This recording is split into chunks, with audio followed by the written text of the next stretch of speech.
Bapak Ibu semuanya, Assalamualaikum warahmatullahi wabarakatuh. Alhamdulillahirobbilalamin, wassalatu wassalamu ala asrofil anbiya'i wal mursalin, sayyidina wa maulana Muhammadin la haula wa la quwwata illa billahil aliyyil azim.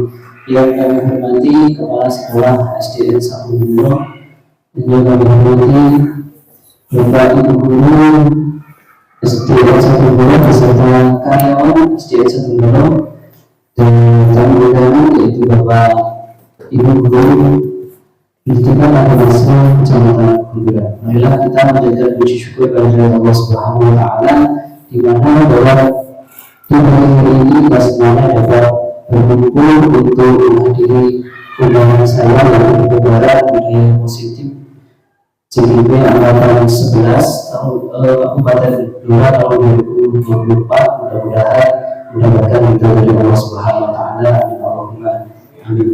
Tidak lupa salam saya mudah-mudahan tetap tercurahkan kepada junjungan kita Nabi besar Muhammad Rasulullah SAW. Mudah-mudahan kita semuanya dapat mendapatkan syafaat besok di yaumul qiyamah.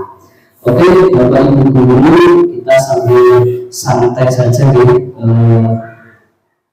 sambil bisa dinikmati atau yang dekat. Ini sebelumnya dulu. Oke, pada kesempatan kali ini yaitu adalah tugas 2021-2024 ilustrasi nyata perubahan pemahaman dan penerapan pengalaman budaya positif dari saya Saiful Amin CGP angkatan 11 Kabupaten Blora. Oke, lanjut next. Sebelumnya Bapak Ibu saya mohon untuk sedikit sebentar. Mulai Bapak Ibu berdiri. Sebelum kita mulai kita sedikit sebentar. Oke, coba Bapak Ibu guru semuanya kita regangkan tangan dulu, seperti ini dulu. Sampai dulu sampai.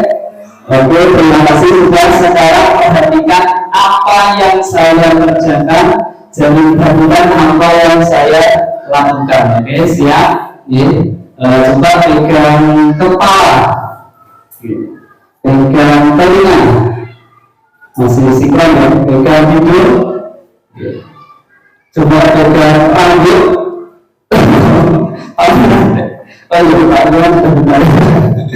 Coba pegang mata, pegang mulut. Oke, terima kasih teman-teman. Silakan duduk lagi. Oke, next kita ke materi. Insya Allah kita bersama di 1 jam ke depan. 1 jam, mohon maaf. Terima kasih atas kesediaan pelajaran SDN.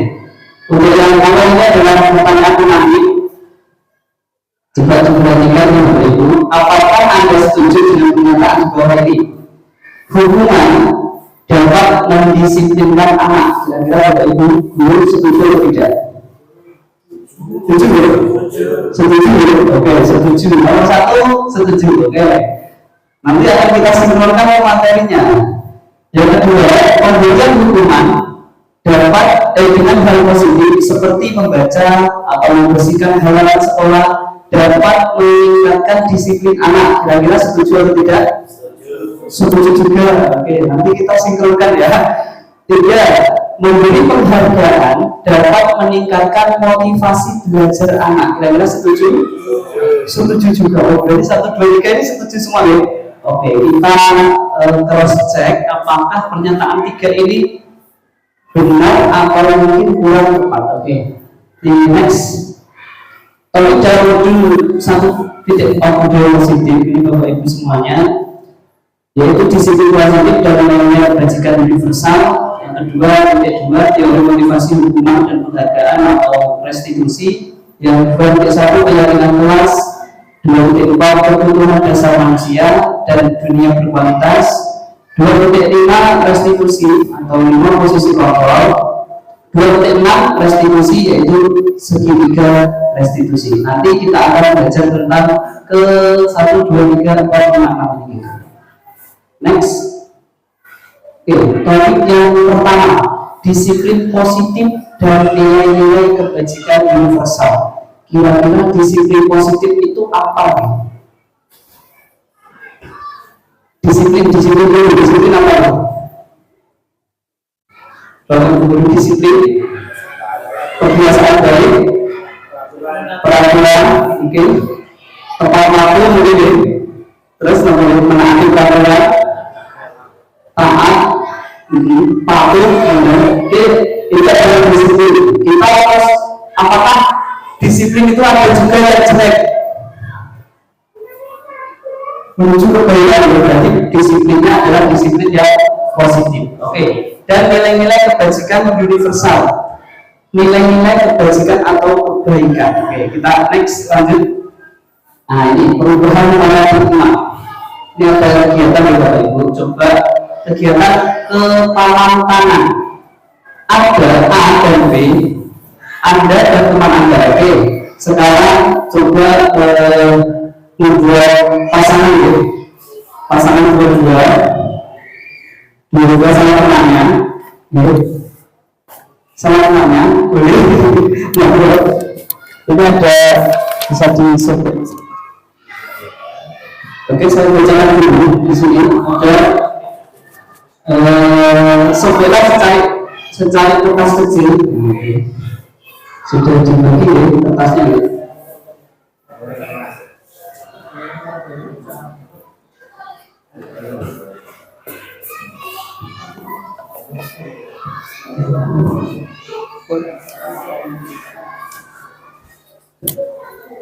Ini kegiatan sederhana tetapi akan merubah perhubungan semuanya. Oke, sudah ya? Coba saya minta tuliskan barang berharga menurut Anda, paling berharga di diri Anda atau untuk Anda. Tuliskan kira-kira barang atau soalnya apa jadinya yang mungkin paling berharga sekali. Istri mobil mungkin atau motor mungkin anak ya. Barang kerobohan. Terus sudah tulis barang-barangnya semuanya.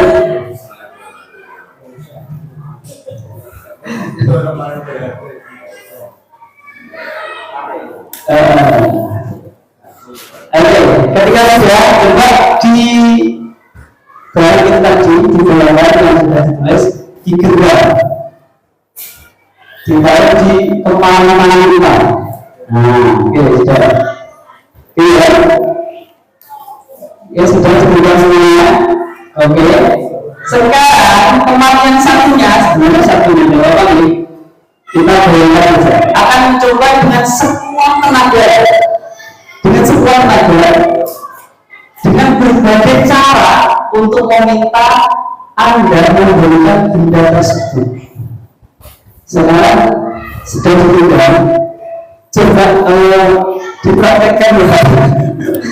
Kira-kira Mbak Lisa ini bisa ya? Barang-barang Lutfi, kira-kira boleh nggak diambil sama Bu Lisa? Boleh nggak Lutfi? Boleh ya? Oke. Dengan mungkin bisa membujuk, bahkan bisa mengancam dari hadir, menyuap mungkin apa saja agar dapat membuka kepalan tangan Anda. Karena kita barang yang sangat berharga, akhirnya pasti akan kita pertahankan. Oke. Apa yang terjadi? Kira-kira apa yang terjadi Bapak Ibu? Dipertahankan atau dilepaskan? Dipertahankan. Oke, bagus. Lanjut. Oke, program pertama atau kontrol, ilusi kontrol. Ilusi guru mengajar murid. Terus ilusi bahwa kritik dan membuat orang merasa bersalah dapat menguatkan karakter. Terus yang ketiga, ilusi bahwa semua penguatan positif yang efektif dan bermanfaat. Yang selanjutnya, ilusi bahwa orang dewasa memiliki hak untuk memaksa. Jadi ketika tadi barang yang sangat berharga didengar, itu guru bisa mengatur muridnya dengan bagaimana caranya murid ini mempertahankan bentuk berharga ini. Terus lanjut next. Sekarang pembahasan lanjutnya dari stimulus respon dan teori kontrol. Siapa sesungguhnya yang memiliki kontrol? Oke, sekarang ke stimulus respon dulu. Kita baca ya. Kita mencoba mengubah orang agar berpandangan sama dengan kita. Sedangkan teori kontrol yang selanjutnya, kita berusaha memahami pandangan orang lain tentang dunia. Bisa dikatakan begitu. Jadi jangan memaksakan agar semua itu berpandangan sama dengan kita, jangan dipaksakan. Yang harusnya kita lakukan adalah kita berusaha memahami pandangan orang lain terhadap dunia itu bagaimana. Termasuk nanti ketika pada murid itu juga sama, nanti akan kita praktekkan di terakhir ya, di segitiga restitusi. Terus stimulus responnya, perilaku buruk dilihat sebagai suatu kesalahan. Sedangkan teori kontrol yang ada yaitu semua perilaku memiliki tujuannya masing-masing. Ketika ada anak yang bolos sekolah, pasti ada alasan. Jadi kita tidak boleh langsung mengejas itu salah. Perilaku buruk dilihat sebagai suatu kesalahan. Yang teori kontrolnya yaitu semua perilaku memiliki tujuan. Orang lain bisa mengontrol saya. Teorinya hanya Anda yang bisa mengontrol diri Anda, tidak bisa mengontrol orang lain. Terus stimulus responnya, saya bisa mengontrol orang lain. Teorinya Anda tidak bisa mengontrol orang lain. Tadi sudah sesuai dengan yang di atas ini. Terus pemaksaan ada pada saat bujukan yang gagal. Ketika tadi digenggam barangnya, ketika dibujuk tidak boleh, pasti akan suatu terus diteruskan akan ada paksaan, bahkan tadi menyiksa, menghardik dan lain-lain. Yang teori kontrolnya adalah kolaborasi dan konsensus menciptakan pilihan-pilihan baru. Selanjutnya model berpikir menang atau kalah. Sudah mulai jangan ada pikiran yaitu menang atau kalah. Teori kontrolnya adalah model berpikir menang dan menang. Oke, lanjut. Sekarang kita lihat disiplin positif yang tadi sudah saya kasih pertanyaan kemarin. Disiplin positif, teori kontrol, teori dari Dr. William Glasser ini ya. Mulai dari awal ya, Anda tidak bisa mengontrol orang lain, hanya Anda yang bisa mengontrol diri Anda. Apa disiplinnya adalah belajar kontrol diri dengan menggali potensi kita sendiri agar tercapai tujuan yang mulia, yaitu sesuatu menjadi seseorang yang kita inginkan berdasarkan nilai-nilai yang kita hargai. Dari semua perilaku memiliki tujuan, yaitu teori motivasi untuk membangun hubungan mungkin ya, karena tadi misalkan karena kenapa kok tidak mengerjakan PR, alasan untuk menghindari hubungan mungkin, untuk mendapatkan imbalan mungkin, untuk menghargai diri sendiri juga bisa, nilai-nilai kebajikan universal dan keyakinan kelas. Model berpikir menang-menang, kolaborasi dan konsensus menciptakan pilihan-pilihan baru, yaitu 5 posisi kontrol yang harus dimiliki oleh seorang guru. Yang pertama, tapi nanti kita pilih yang sesuai dengan guru ya. 5 posisi kontrolnya adalah satu sebagai penghukum, yang kedua sebagai pembuat rasa bersalah. Ini akan saya contohkan. Yang ketiga sebagai teman, yang keempat sebagai pemantau, dan yang kelima sebagai manajer. Nah, ini nanti akan kita dari 5 posisi kontrol ini Kita analisis segitiga sebelumnya, yaitu menstabilkan identitas, memvalidasi kebutuhan, dan menanyakan keyakinan. Realitas atau kebutuhan kita berbeda. Kita berusaha memahami pandangan orang lain tentang dunia. Setiap orang memiliki gambaran yang berbeda. 5 kebutuhan dasarnya menurut Dr. William Fraser adalah untuk bertahan hidup, terus untuk penguasaan, terus untuk kasih sayang dan rasa diterima, untuk kesenangan mungkin, terus untuk kebebasan. Contohnya anak-anak misalkan disuruh belajar malah main bola, mungkin mau kebebasan, mungkin dia senang dengan main bola dan lain-lain seperti itu gitu. Next, apa makna disiplin?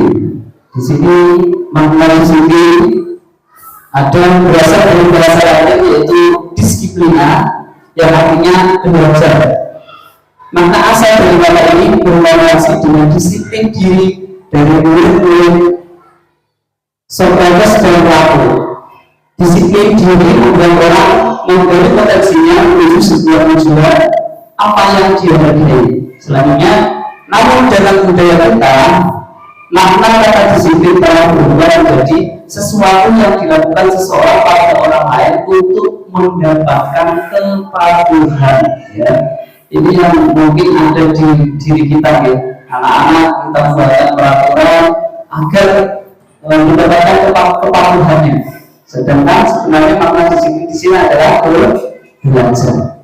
Kecenderungan yang umum adalah menghubungkan kata disiplin dengan ketidaknyamanan, bukan dengan apa yang kita hargai atau pencapaian suatu tujuan yang mulia. Oke, lanjut. Nilai-nilai kebajikan universal adalah sifat-sifat positif manusia yang merupakan tujuan mulia yang ingin dicapai setiap individu. Nilai-nilai tersebut bersifat universal dan lintas bangsa, suku bangsa, agama maupun latar belakang. Setiap perilaku perbuatan memiliki satu tujuan. Dengan mengaitkan nilai-nilai kebajikan yang diyakini seseorang, maka motivasi intrinsipnya akan terbangun sehingga menggerakkan motivasi dari dalam untuk dapat menciptakan tujuan yang mulia atau yang diinginkan. Nah, nanti bagaimana caranya anak-anak itu memotivasi dirinya bukan karena peraturan, tetapi karena dalam dirinya sendiri. Dia mau disiplin, tetapi bagaimana caranya dia berdisiplin, bukan karena ada peraturan, bukan karena ada hukuman, bahkan bukan karena ada hadiah. Nilai-nilai kebajikan yang ingin dicapai oleh setiap orang anak Indonesia kita kenal dengan nama fit belajar nasional, yaitu yang pertama nih, ini adalah yang ada di P5, belajar beriman, bertakwa pada Tuhan Yang Maha Esa dan berakhlak mulia. Yang selanjutnya adalah mandiri, bernalar kritis, kebinekaan bebas, bergotong royong, dan yang terakhir adalah kreatif. Ini lanjut topik yang kedua. Sebelum kita masuk ke topik yang kedua, disebut dulu kira-kira tadi ketika yang di awal pertanyaan Mafid tadi, kira-kira karena kita sudah tahu nilai dari kebajikan universal, jadi tadi disiplin itu artinya tadi belajar, bukan karena untuk takut pada hubungan, takut pada pemberian hadiah dan lain-lain. Berarti seharusnya kita harus paham dengan kondisi peserta didik kita atau kondisi seseorang. Mungkin dia punya alasan-alasan, dan tadi ada yang posisi bawah, nanti akan saya jelaskan. Jadi beriman nilai-nilai kebajikan yang ada di dunia, Rasul Pancasila. Di sini kita ada beriman, bertakwa, mandiri, kenalan kritis, kebinekaan global, gotong royong, dan kreatif. Oke, sudah kita lanjutkan ke topik yang kedua, yaitu teori motivasi, hubungan, dan pembelajaran. Yang selanjutnya adalah restitusi. Oke, baik. Teori motivasi perilaku manusia. Untuk menghindari ketidaknyamanan atau hukuman, apa yang akan terjadi apabila saya tidak melakukannya. Nah, ini adalah termasuk motivasi eksternal ternyata kalau itu ya. Tadi ya yang sudah di awal tadi ternyata ketika ada hukuman, ketika ada hadiah, ketika ada peraturan, itu termasuk motivasi eksternal malah itu. Padahal yang kita inginkan adalah motivasi internal dari diri, kesadaran dirinya sendiri. Yang kedua, untuk mendapatkan imbalan tadi juga sama dari orang lain atau institusi, apa yang akan saya dapatkan apabila saya melakukannya, ini juga termasuk motivasi eksternal.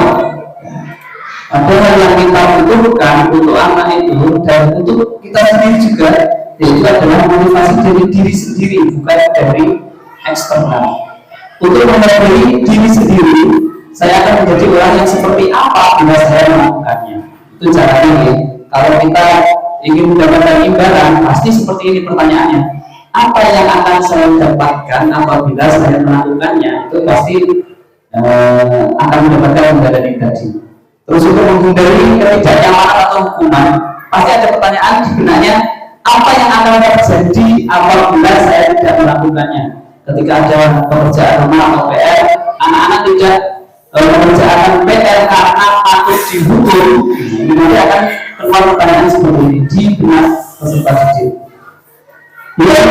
Yang benar juga adalah untuk menghargai diri kita sendiri, yaitu saya akan menjadi orang yang seperti apa bila saya melakukannya.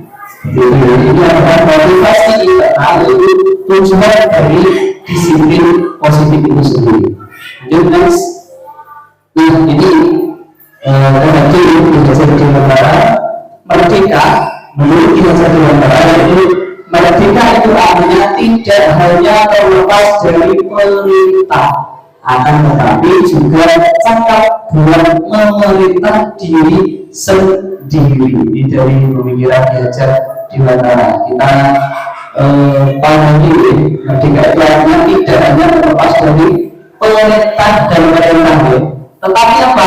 Juga harus bisa cakap untuk membuat atau memerintah diri kita sendiri. Oke, lanjut mas. Sekarang yang selanjutnya yaitu apa itu restitusi. Tadi ada kata-kata restitusi mungkin agak apa yang dikatakan restitusi? Restitusi adalah proses menciptakan kondisi baik-baik untuk memperbaiki kesalahan mereka.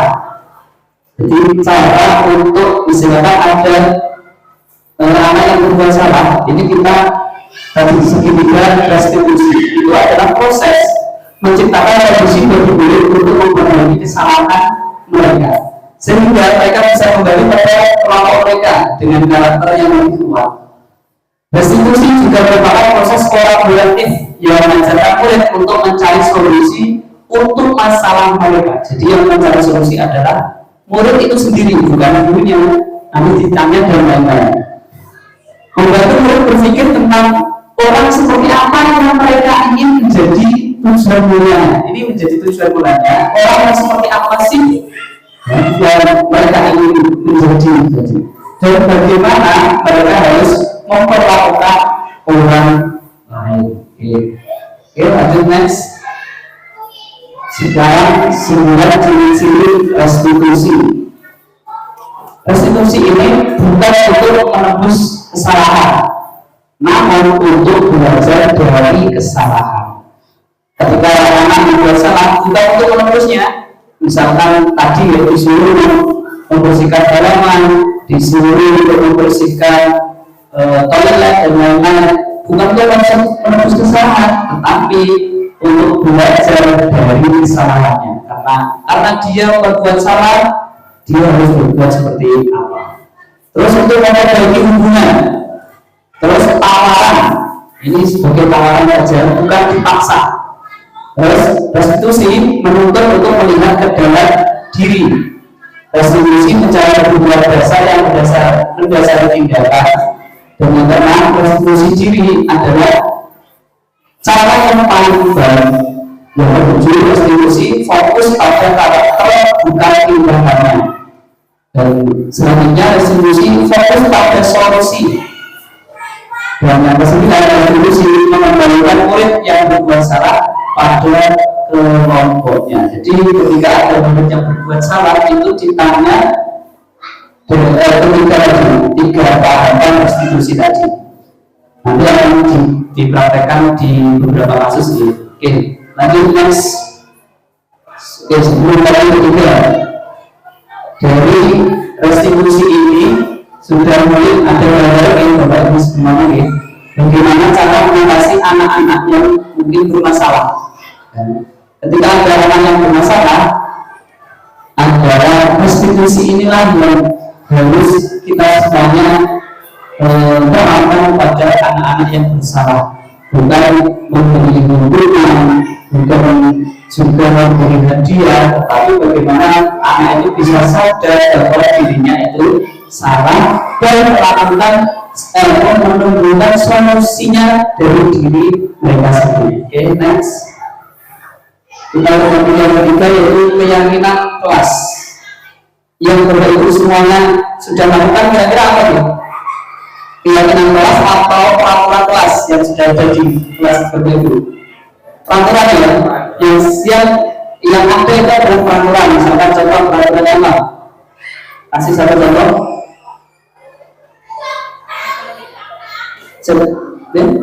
Bagaimana? Mungkin tidak boleh lari dalam kelas ya, bisa ya? Tidak boleh makan dalam kelas, tidak boleh kucing sendiri, tidak ada guru menjelaskan dan lain-lain. Tetapi yang kita pelajari di sini adalah keyakinan kelas. Nanti akan terhubung ke topik 1 dan topik 2. Keyakinan kelas, bukan peraturan kelas, bukan tidak boleh. Ya. Kalau tidak boleh nanti akan ke hukuman, akan ke hadiah dan lain-lain. Oke, lanjut next. Nah ini, mengapa tidak peraturan saja? Kok harus keyakinan? Mengapa harus keyakinan kelas? Kok tidak peraturan sama saja loh? Mengapa kita memiliki peraturan harus menggunakan helm? Bila ini ada pertanyaan yang akan membuat diri kita sadar. Mengapa kok keyakinan bukan peraturan? Contohnya, mengapa kita memiliki peraturan harus menggunakan helm bila mengendarai kendaraan roda 2? Kira-kira apa berbeda? Agar berbeda.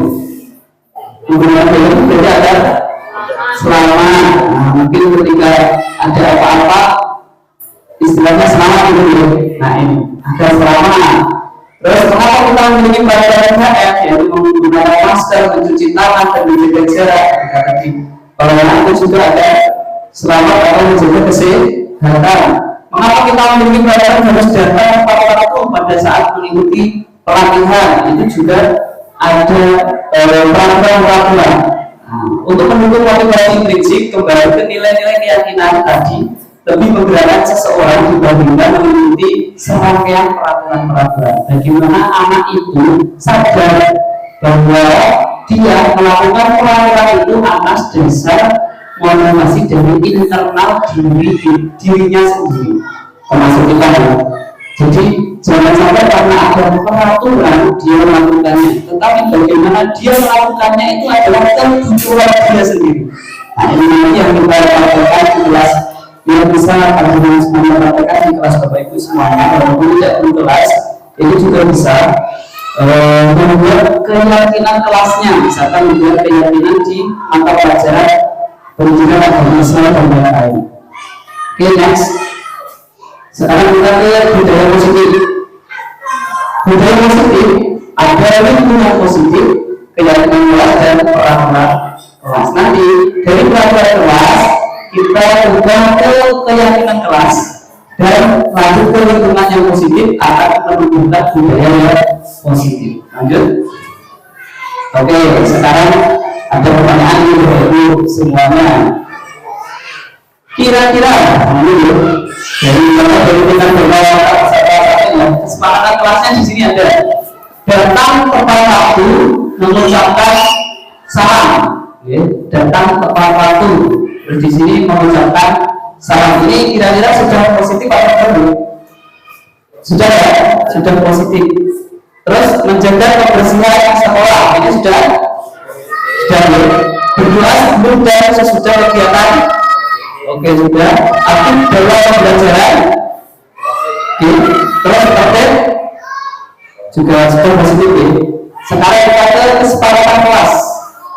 Kami guru dan murid yang saling menyayangi. Terus dari kesepakatan kelas ini, dari kesepakatan 1, 2, 3, 4, 5, 6 ini kita fokuskan kepada ketiga bab ini. Kami guru dan murid yang saling menyayangi, kami murid yang semangat belajar. Ini aktif dalam pelajaran ini. Kami murid yang peduli dengan teman-teman, bisa juga mengucapkan salam, terus menjaga kebersihan sekolah dan lain-lain. Oke, lanjut next. Kegiatan pendalaman keyakinan kelas, tampil T dan Y. Yang pertama adalah hormat. Kami meyakini bahwa sangat penting untuk menghormati semua orang dan belajar memilih orang lain. Terus yang bekerja, kami meyakini bahwa sangat penting untuk mengerjakan segala pekerjaan atau mengikuti kegiatan yang telah ditugaskan. Di rumah yang dimiliki, kami meyakini bahwa sangat penting untuk merasa diterima pada suatu kelompok dan saling peduli satu dengan yang lain. Disuruh Y ini adalah benar, terlihat dan perilakunya apa.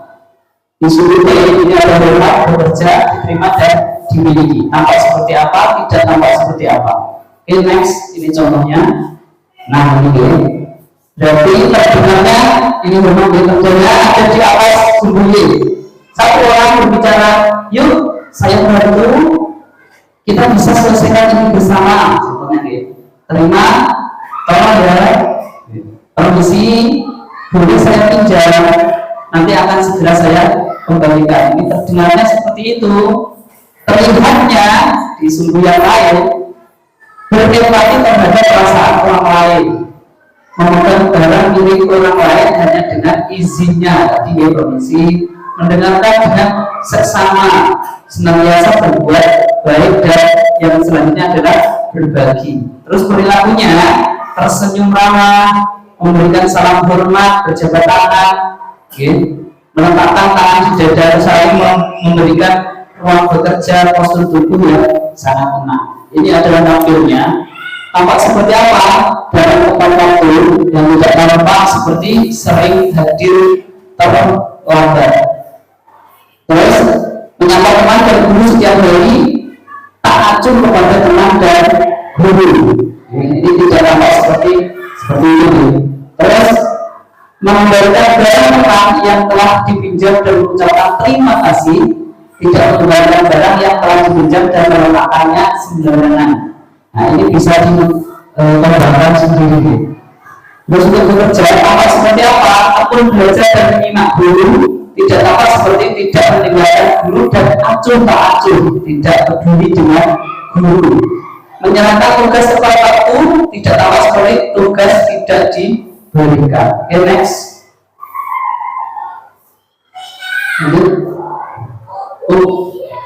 Peraturan dan ini keyakinan kelas. Ya, ini contohnya dulu bagus semuanya ya. Contohnya peraturan selalu kembalikan buku ke tempatnya. Ini peraturan. Terus keyakinannya apa? Nilai positifnya yaitu tanggung jawab. Anak-anak mempunyai nilai tanggung jawab itu sendiri, yaitu selalu mengembalikan buku ke tempatnya, yaitu nilai-nilainya jelas tanggung jawab. Peraturannya dilarang mengganggu orang lain, berarti untuk keyakinan kelasnya menghormati orang lain. Hadir di sekolah 15 menit sebelum pembelajaran dimulai, yaitu menghormati orang lain dan berkomitmen. Dilarang melakukan kekerasan, keyakinan kelasnya untuk keselamatan dan untuk menghormati orang lain. Dilarang menggunakan narkoba untuk kesehatan. Bergantian atau menunggu giliran atau antri ya, menghormati orang lain atau bersabar. Menggunakan masker, kesehatan dan keselamatan. Jangan berlari di kelas atau koridor, yaitu untuk keselamatan dan keamanan. Oke, lanjut.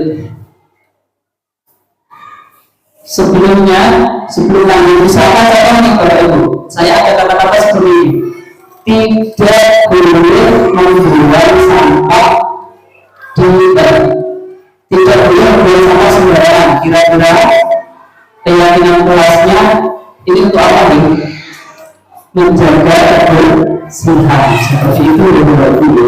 Jadi dibiasakan atau dilaksanakan bisa mungkin tanpa peraturan kelas, tetapi sebisa mungkin kita alihkan ke keyakinan kelas agar menumbuhkan diri yang positif dari internal peserta didik dan kita sendiri. Perubahan perkembangan saya titik 4 yaitu penambahan materi pada didukung oleh penghargaan yang semula ada 5 unsur. Hasil risetnya menjadi 8. Jadi ini tadi yang Bapak Ibu, ini tentang penghargaan untuk murid dan lain-lain. Pengaruh jangka pendek dan jangka panjang penghargaan. Nah ini kata-kata yang mungkin baru di diri kita sendiri, yaitu penghargaan itu sama dengan menghukum. Kira-kira baru ya? Penghargaan ternyata itu sama dengan menghukum. Nah ini di beberapa penghargaan mengurangi ketepatan juga, karena dia ingin penghargaan tadi. Penghargaan juga tidak efektif. Terus yang selanjutnya penghargaan merusak hubungan. Oke, lanjut. Dihukum oleh penghargaan ini mungkin baru di telinga kita atau terdengar. Ternyata di penghargaan itu bisa menghukum siswa. Apa contohnya? Penghargaan menurunkan kualitas. Ketika dikasih penghargaan, murid-murid akan termotivasi dan bekerja keras. Ketika tidak ada penghargaan, dia akan menurunkan kualitas pendidikannya atau kualitas pemikirannya. Penghargaan mematikan kreativitas, sama nih. Ketika ada penghargaan, dia akan kreatif. Ketika tidak ada penghargaan, dia akan menurunkan kreativitasnya. Penghargaan mengurangi motivasi intrinsik atau yang ada dalam diri pribadi masing-masing. Jadi jangan sampai kayak seperti ini ya. Kita harus tumbuhkan motivasi dalam diri kita sendiri, bukan karena eksternal tadi. Oke, lanjut. Tindakan guru, hukuman atau coba lanjut dulu. Next lagi. Oke, kembali lagi sip. Oke, tindakan guru. Kira-kira Bapak Ibu, hukuman atau konsekuensi ya? Kira-kira ini mencatat 100 kali di dalam muktamar saya tidak akan terlambat lagi karena terlambat ke sekolah ini. Kira-kira itu hukuman atau konsekuensi? Konsekuensi. Oke, yang pertama konsekuensi. Lari mengiringi lapangan basket 2 kali karena terlambat hadir di sekolah. Hukuman. Oke. Murid diminta untuk push up 15 kali karena tidak menggunakan masker ke sekolah. Hukuman. Menggantikan kertas tugas tempat yang telah dicoret-coret. Konsekuensi. Membersihkan tumpahan air di meja tulis karena tersenggol pada saat belajar. Konsekuensi. Murid disuruh untuk mengenakan sepatu seharian di sekolah karena tidak mengenakan sepatu hitam. Hukuman atau konsekuensi? Hukuman. Lari mengelilingi lapangan basket 2 kali karena terlambat 10 menit untuk pelajaran PJOK. Itu juga hukuman. Next.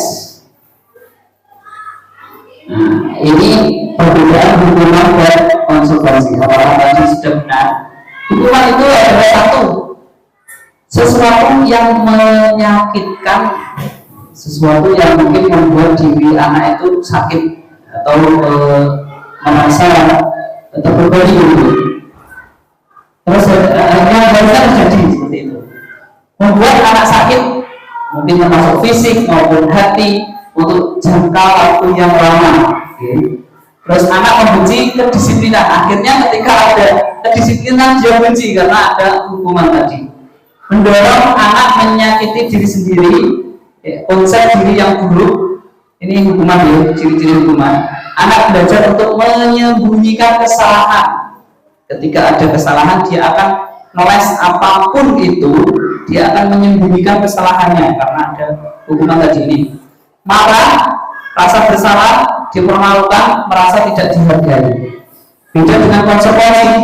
Kalau tadi itu sesuatu yang memang harus terjadi tadi ya, karena dia menumpahkan air ke meja, akhirnya konsekuensinya dia harus membersihkannya. membuat anak merasa tidak nyaman dalam jangka waktu pendek. Jadi kalau konsekuensi itu jangka waktu pendek. Ya, anak menghargai disiplin akhirnya kalau ada konsekuensi. Terus ada stimulus dan tanggapan, mendorong anak agar mudah menyesuaikan diri, konsep diri yang baik. Ini karena tadi hukuman ada konsep diri yang dulu. Terus anak belajar untuk memahami keperluan karena ada konsekuensinya tadi. Beda konsekuensi sama hukuman gitu. Terus kehilangan hak dibuat tidak nyaman, diasingkan untuk sementara atau dampak sebenarnya untuk sementara waktu. Dia merasakan konsekuensinya ketika dia berbuat salah misalnya. Konsekuensinya ketika dia melakukan apa kepada dirinya itu ada konsekuensi. Ketika ada konsekuensi dia akan seperti ini. Ini ciri-cirinya. Oke, lanjut next. Nah, ini identitas gagal, identitas yang sukses. Kalau hukuman ini berarti termasuk identitas yang gagal. Ya, ini sesuatu yang menyakitkan tadi harus terjadi. Tidak nyaman untuk murid, anak atau anak untuk jangka waktu yang sangat panjang nantinya. Karena tadi sudah dihukum tadi, ya. Termasuk dia merasa menjadi korban. Dia merasa menjadi korban mendapatkan keadilan. Terus murid, anak akan tersakiti. Perilaku pasif agresif yang meningkat, sistem tidak akan berjalan benar-benar tidak takut, ya, karena hukuman tadi ya. Berlaku hanya pada sebuah institusi, tidak berlanjut pada kehidupan nyata. Dia hanya berlaku di sekolah saja. Ketika di masyarakat dia tidak akan mau menerapkannya. Kalau ada konsekuensi atau restitusi, nah di sini ini. Kalau konsekuensi sesuatu yang memang harus terjadi, ya, tidak nyaman untuk murid untuk jangka yang pendek ya tadi. Korban bisa diabaikan, dia tidak merasa menjadi korban, tetapi dia mau merasa menjadi tersangkanya ya, karena ada konsekuensi tadi. Terus ini restitusinya. Restitusi merupakan pilihan, ya, pilihan untuk murid ini. Menguatkan untuk murid atau anak dalam jangka waktu yang panjang. Ini nanti restitusinya ada satu. Terus korban mendapatkan ganti, jadi dia akan tidak merasa menjadi korban. Murid atau anak mendapatkan penguatan. Terus masalah terpecahkan karena sudah ada tadi solusi. Murid belajar bertanggung jawab untuk perilakunya. Terus selanjutnya fokus pada pemecahan masalah dalam jangka waktu panjang. Terus pertanyaannya seperti ini, apa yang kamu yakini? Apa yang bisa kamu lakukan untuk memperbaiki masalah ini? Jadi solusinya nanti ada pada diri itu sendiri. Murid atau anak menghormati dirinya dan orang lain. Nah ini negatif, ini netral, dan ini yang positifnya. Oke, lanjut next. Sekarang kita sedikit dulu karena banyaknya materi. Ini tidak sedikit dari 10 saat. Berapa? Siap. Kita sedikit dulu untuk mengikuti tidak berdiri. Kita SPB-nya adalah satu bahasa yang kedua bahasa Jawa Angus ini. Yang keempat adalah bahasa Inggris, yang keempat yang ketiga bahasa Inggris, yang keempat adalah bahasa Indonesia. Oke, coba Cici 1, 2, 3 bahasa ngomongnya apa yang mau dulu? Cici dulu dulu. Saya lagi aku itu ya. Terus berarti bahasa Inggris setunggal kali 3 ampun sudah kali 2. Yang ketiga bahasa Inggris 1, 2, 3 don't forget me. Dan yang selanjutnya 1, 2, 3 jangan lupa sama dengan jangan lupa sama ya. Coba 1 kita sama-sama ya. 1, 2, 3 sisi ocelani aku setunggal kali 3 aku super kali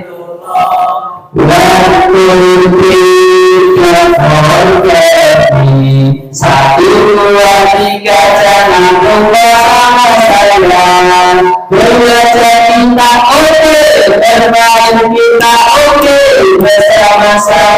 belajar bermain kita, belajar kita bersama-sama belajar berkegiatan. Oke, terima kasih. Kita lanjutkan. Masih ada sedikit ya. Kita ngomong kebutuhan dasar manusia dan dunia yang berkualitas. Lanjut next. Kebutuhan dasar manusia ini pasti ada pada diri kita masing-masing. Pengennya kita apa sih? Pengennya kita apa sih? Ketika kita bekerja berarti kita ingin bertahan hidup mungkin, ya.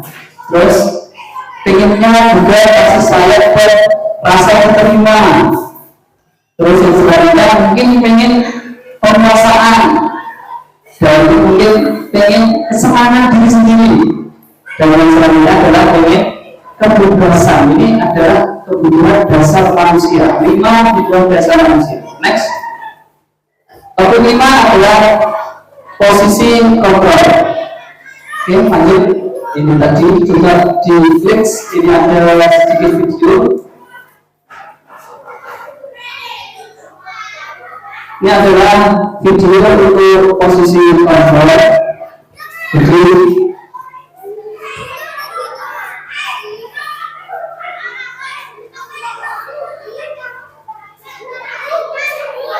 Mbak Tuna dan 5 posisi kontrol.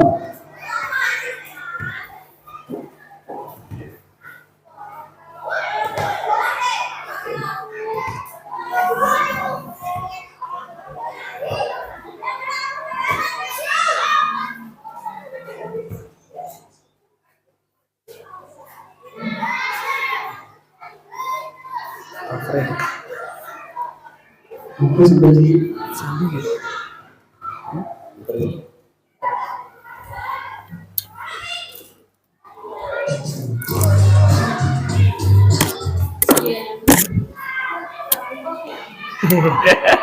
boleh.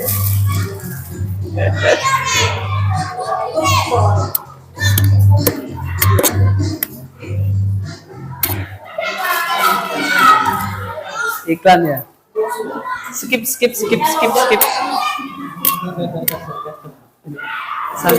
Sambil monggo sambil nyantai memperhatikan video.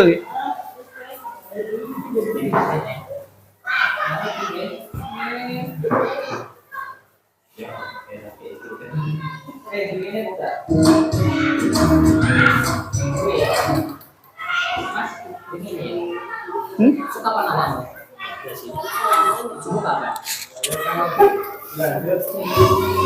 Ada sedikit. Salam bahagia Ibu dan Bapak Guru Hebat. Dalam penerapan disiplin positif restitusi, salah satu program yang digunakan adalah 5 posisi kontrol. 5 posisi kontrol dalam restitusi adalah proses perjalanan seorang pemilik agar dapat mengenali dirinya. Pada video kali ini, kita akan membahas tentang 5 posisi kontrol yang digunakan oleh gaya dosen dan contoh penerapannya.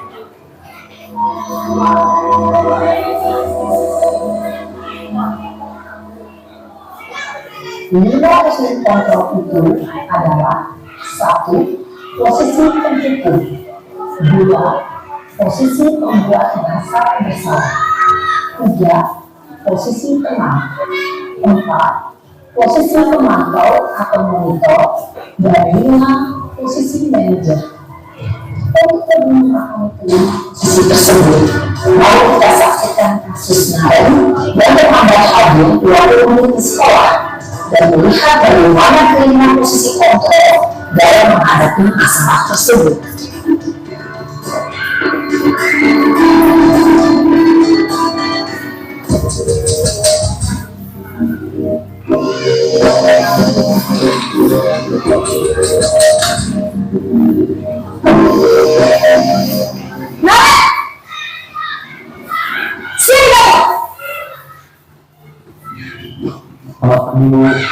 Selalu terlambat. Kamu deh pasti terlambat.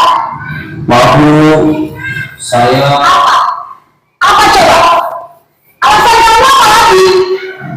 Kamu sih kamu tidak terlambat? Saya Dasar pemalas. Gak kapok-kapok sih kamu. Sudah berapa kali terlambat? Sana, kamu keliling lapangan basket 2 kali. kenapa saya harus ke lapangan basket, Bu? Kenapa? Kamu mau ibu? Berani-beraninya jawab. Sudah terlambat, masih berani jawab pula. Sekarang, keliling lapangan basket 5 kali sekalian. Bilang kapok. Cepat. Pergi sana ke lapangan basket. Posisi tertutup biasanya berbicara dengan nada tinggi, menghardik, menunjuk-nunjuk, menyakiti, dan menyindir. Pukulan bisa berupa fisik maupun psikis. Ibu dan bapak guru hebat. Dampak yang terjadi pada murid ketika guru berada pada posisi pemukul adalah murid cenderung akan memberontak, bahkan menyimpan dendam.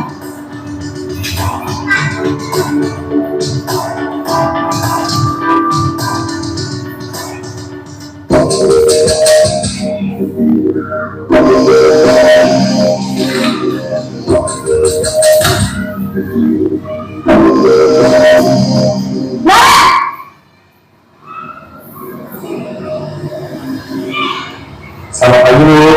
Naren, kamu kenapa terlambat lagi, nak?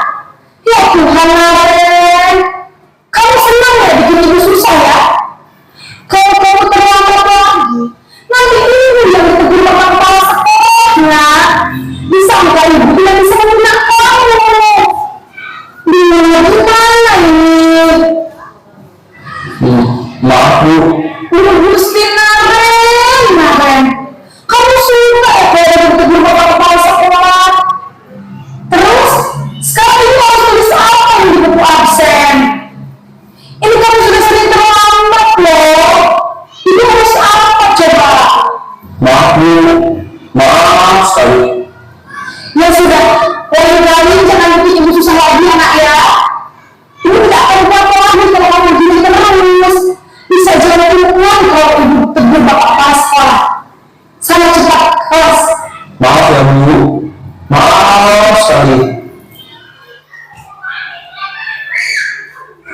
Posisi pembuat rasa bersalah berbicara dengan nada tenang, cenderung lembut. Namun kata-kata yang diutarakan membuat milik merasa menjadi orang yang gagal, memandang buruk dirinya sendiri, merasa tidak berharga, dan tidak sanggup membahagiakan orang lain. Ketika guru mengambil posisi pembuat rasa bersalah, murid akan menganggap dirinya yang bersalah dan ia akan menyimpan emosi negatif tersebut di dalam dirinya.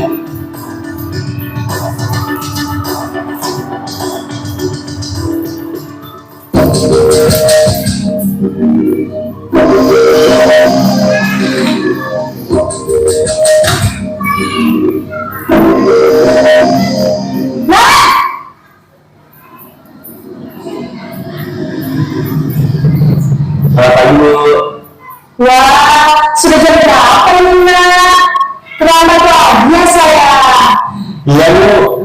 Habis ibu saya lupa mengancam saya, Bu. Kamu malah menyalahkan ibu kamu. Kamu bukan anak yang paling kencang. Kok terlambat sih? Iya, Bu. Saya lambat banget tadi. Jadi, biarpun saya lagi kencang, tetap dan tunjang, Bu. Ya sudah sana, nanti lain kali lainnya lebih kencang lagi ya. Biar gak terlambat lagi. Bikin senang ibu, demi ibu. Bisa kan?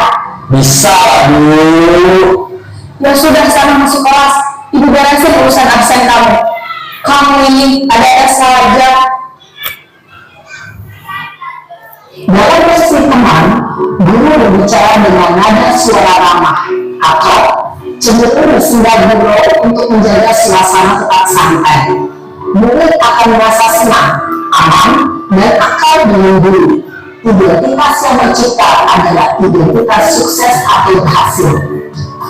Namun, perlu diingat, karena ini masih dorongan eksternal, maka ada faktor ketergantungan dari murid kepada orang tertentu. Di sini guru absennya, sehingga dalam waktu murid bisa berperilaku baik, namun hanya kepada orang-orang tertentu saja.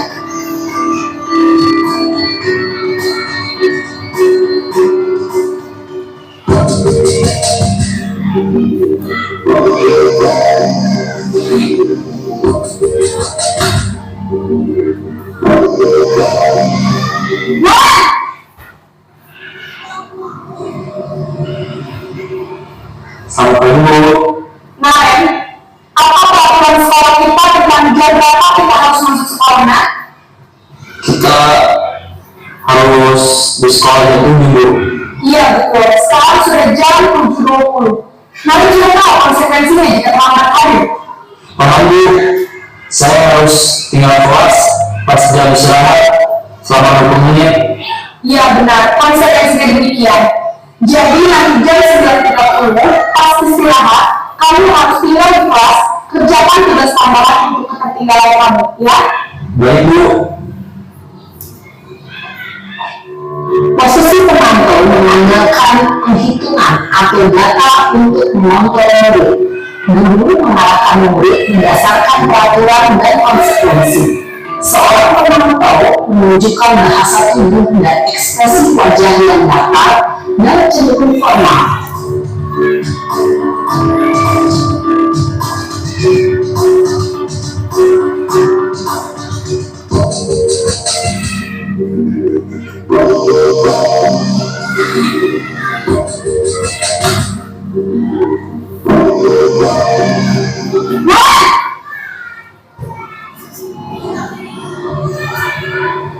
Selamat pagi, Bu. Selamat pagi, Maren. Maaf, Bu. Saya terlambat. Iya, sekolah masuknya jam 7, sekarang sudah jam 7.20. Jadi sekarang bagaimana ini, Maren? Maaf, Bu. Saya lupa salah saya semalam. Baiklah, menurut kamu, keyakinan sekolah yang mana yang perlu kamu tingkatkan? Menghargai diri sendiri dan orang lain mungkin, Bu. Setuju. Jadi, apakah Maren meyakini prinsip saling menghormati tersebut? Jadi, saya meyakininya. Apakah Maren bersedia memperbaiki masalah keterlambatan ini? Bersedia, Bu. Bagaimana kalau akan memperbaiki masalah keterlambatan ini? Saya akan coba untuk tidak memperbaiki alarm saya, Bu. Baik, kalau Maren memperbaiki alarm di rumah, ada orang yang kira-kira bisa bantu mengingatkan tidak? Ada, Bu. Kata saya, Kak Emma. Ada lagi selain Kak Emma? Selain Kak Emma, ada ibu saya. Baik, jadi yang mengingatkan Maren adalah Kak Emma dan ibu kamu ya? Kira-kira akan mulai alarm kapan, Maren? Setelah sekolah akan segera saya lakukan. Baik, jadi Maren akan setel alarm untuk bangun besok pagi dan akan diingatkan oleh kakak dan ibu dan Maren ya? Ada lagi yang untuk dilakukan, Maren? Ada tidak kurang bangun lagi? Tidak ada, Bu. Baik, Maren, terima kasih untuk bersama kamu. Sekarang kamu perlu kembali ke kelas untuk belajar. Baik, Bu. Terima kasih. Posisi manajer adalah posisi kontrol yang disarankan untuk membimbing murid memiliki sikap disiplin yang positif, yaitu murid yang mandiri, bertanggung jawab, dan dapat memecahkan masalah. Tujuan dari posisi ini adalah agar murid dapat berefleksi atas tindakannya. Guru akan dengan terus memberikan pertanyaan-pertanyaan bermakna, sehingga membuat murid dapat belajar dari kesalahannya dan mencari sebuah solusi untuk menyelesaikannya. Ibu dan bapak guru hebat, setelah mengamati adegan kelima posisi kontrol tadi, kira-kira posisi mana yang paling ideal? Posisi mana yang dapat menunjang motivasi intrinsik murid? Ya, tentu posisi manajer. Posisi ini memang posisi ideal yang ingin dituju setiap pendidik. Pada posisi inilah, guru dapat menerapkan disiplin positif yang berpihak pada murid dan memerdekakan murid. Perjalanan seorang pendidik tentunya tidak mudah untuk sampai pada posisi seorang manajer. Namun, tujuan kita pasti, yaitu menciptakan murid-murid yang mandiri, merdeka, dan bertanggung jawab. Semoga penggambaran 5 posisi kontrol yang telah diperlihatkan ini dapat menjadi ajar refleksi bagi kita semua agar dapat terus mengasah dan menerapkan disiplin positif yang memerdekakanmu. Mari terus berlatih dan bersemangat. Selamat menerapkan. Salam dan bahagia, Ibu dan Bapak Guru hebat.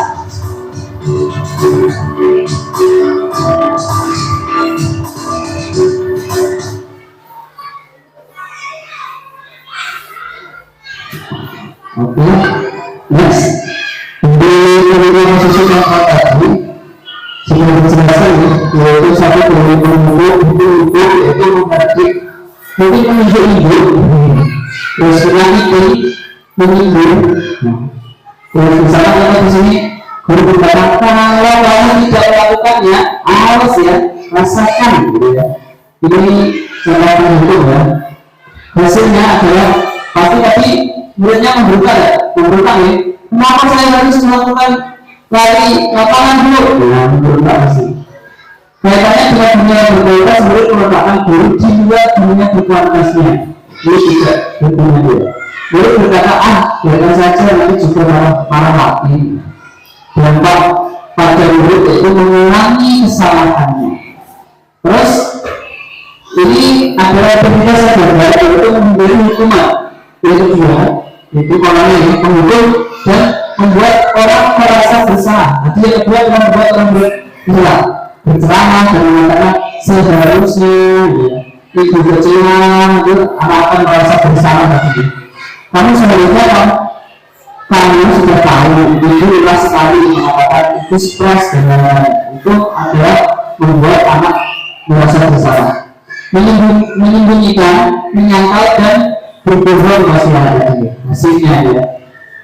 Murid meletakkan diri di dalam dunia berkualitasnya, tapi masih dalam aktivitas yang beda.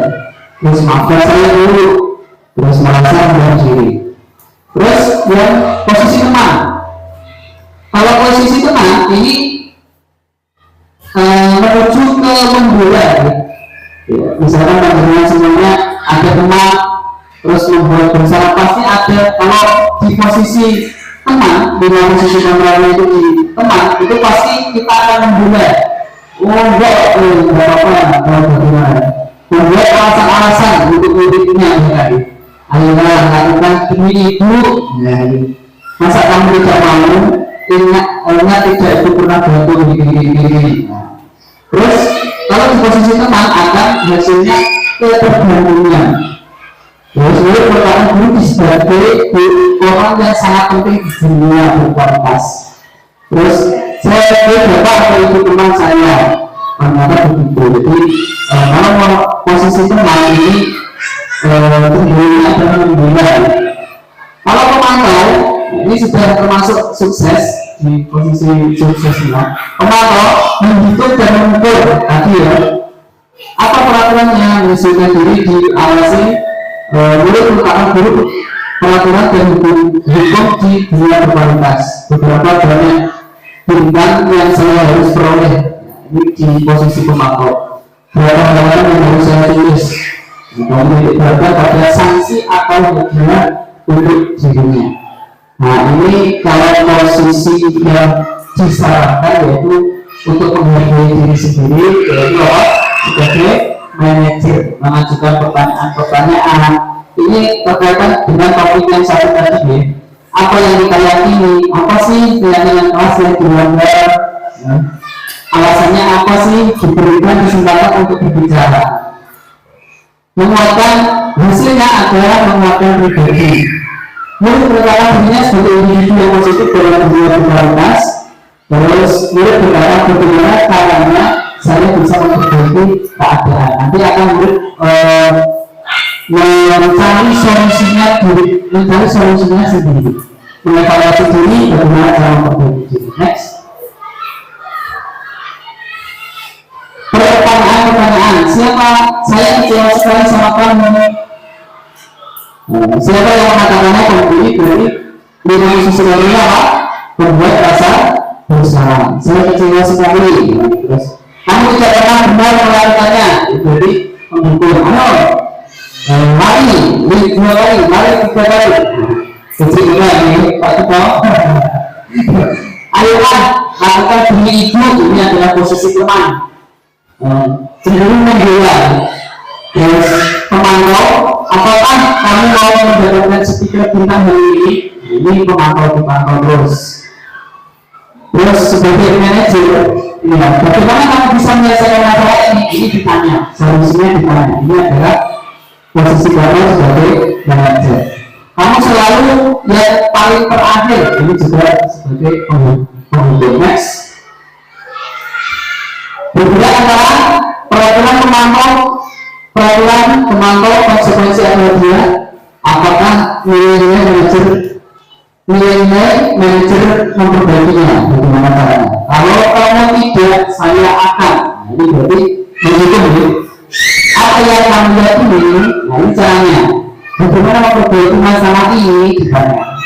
Dia akan memperbaikinya. Dia berdua mendapatkan apa yang kita butuhkan. Jadi dua-duanya mendapatkan apa yang dia butuhkan dan kita butuhkan. Next, segitiga eksekusi. Lanjut. Ini yang terakhir ya. Ini bisa. Next. Oke, di sini.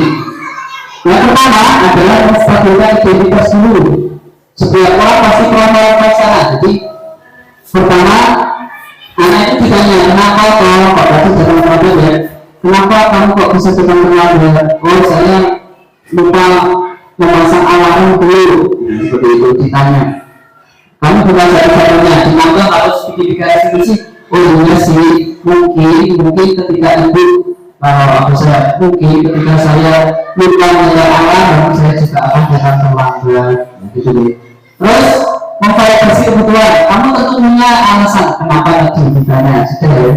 Terus adakah cara yang lebih efektif untuk mendapatkan apa yang kamu butuhkan? Ditanya terus ya. Terus sekarang setelah yang terakhir ditanya, terus menanyakan keyakinan. Ini segitiga. Nilai apa yang kamu langgar gitu ya? Menghormati diri sendiri dan orang lain dulu. Terus kamu ingin menjadi orang seperti apa? Ini adalah solusinya. Terus solusinya bagaimana agar kamu tidak terlambat? Mau minta tolong. Satu, tidak lupa minta alarm. Dua, minta tolong kakak. Dan yang ketiga, minta tolong ibu. Nah, ini mencari solusi. Oke, next. Guru berkata, ini katakan cerita sebenarnya. Berbuat salah itu hanya manusiawi kok. Tidak ada manusia yang sempurna. Mungkin kita berarti juga pernah berbuat salah. Kita pasti bisa menyelesaikan masalah ini. Bapak Ibu tidak tertarik untuk mencari tahu siapa yang benar dan siapa yang salah, tetapi Bapak Ibu lebih tertarik untuk menyelesaikan masalah. Kalau kamu menyalahkan dirimu sendiri terus-menerus, apakah kamu bersifat daripada dirimu sendiri? Pastinya tidak deh. Kalau dia menyalahkan terus, ya tidak. Lanjut, next. Ini memvalidasi kebutuhan. Membuat siswa mengenali basic need atau kebutuhan yang ingin dipenuhi. Contohnya, beberapa kamu bisa saja kan melakukan hal yang lebih dulu, nah, tetapi kamu tidak melakukannya. Mungkin ketika dia terlambat, bisa jadi dia malah tidak berangkat sekolah. Tetapi anak tadi kan masih masuk sekolah, berarti dia masih ingin berbuat baik kepada dirinya, tetapi terlambat. Kamu pasti punya alasan mengapa melakukannya. Apa yang penting bagi kamu? Terus kamu boleh tetap berusaha jaga sikap itu. Begitu ya. Maka kamu belajar cara lain untuk mendapatkan yang kamu butuhkan. Harus seperti itu. Apa yang kamu bisa lakukan dengan lebih baik di Oke, next. Nah, ini mengenai keyakinan. Kalau kita sudah membuat keyakinan luasnya, ditanyakan apa nilai keyakinan yang kamu langgar, terus nilai-nilai keyakinan yang sudah kita sepakati, terus kamu ingin jadi orang yang seperti apa yang kamu rasakan ketika kamu melakukan itu, kamu menjadi orang yang seperti apa. Next. Intervensi 30 detik. Nah, ini apakah kamu ingin berbuat lebih baik? Apakah saat ini kamu sedang menjadi orang yang sedang kamu inginkan? Apakah sudah atau mungkin belum? Apakah kamu ingin berbuat lebih baik setelah ini? Apakah kamu bisa mengubah kegiatan atau perilaku kamu saat ini menjadi sikap yang lebih membantu? Apakah wajar membuat kesalahan? Bisakah kita memperbaikinya? Apa yang kamu melakukan saat ini sesuai atau sudah oke atau belum? Kapan kamu siap untuk memulainya? Terus peraturan apa? Sepertinya kamu punya masalah, saya bisa bantu apa? Saat ini kamu seharusnya berbuat apa? Ini pertanyaan-pertanyaan ya. Apa yang bisa saya bantu agar kamu bisa melakukannya? Apakah saya bisa membantu kamu agar dapat segera memulai? Apakah tugas kamu saat ini? Bagaimana kamu ingin diperlakukan pada kegiatan ini? Bisakah kamu melakukannya? Apa yang kamu inginkan dan peraturannya seperti apa? Oke, next. Selesai. Ya, next lagi. Oke, terima kasih. Dari keterangan dari tadi, Bapak Ibu semuanya, ini yang saya dapatkan, jadi saya ulangi kepada panjenengan semuanya. Mudah-mudahan bisa bermanfaat bagi kita semuanya dan terutama nanti untuk murid kita, ya, seperti itu, ya. Karena yang sudah kita lakukan sebenarnya itu sudah sesuai dengan materi-materi tadi, tetapi kita belum tahu mungkin aturannya, belum tahu tingkatannya seperti itu, ya. Dan apapun nanti mudah-mudahan kita semuanya dapat melakukan dan tetap saya akan mendorong teman-teman untuk daftar penggerak.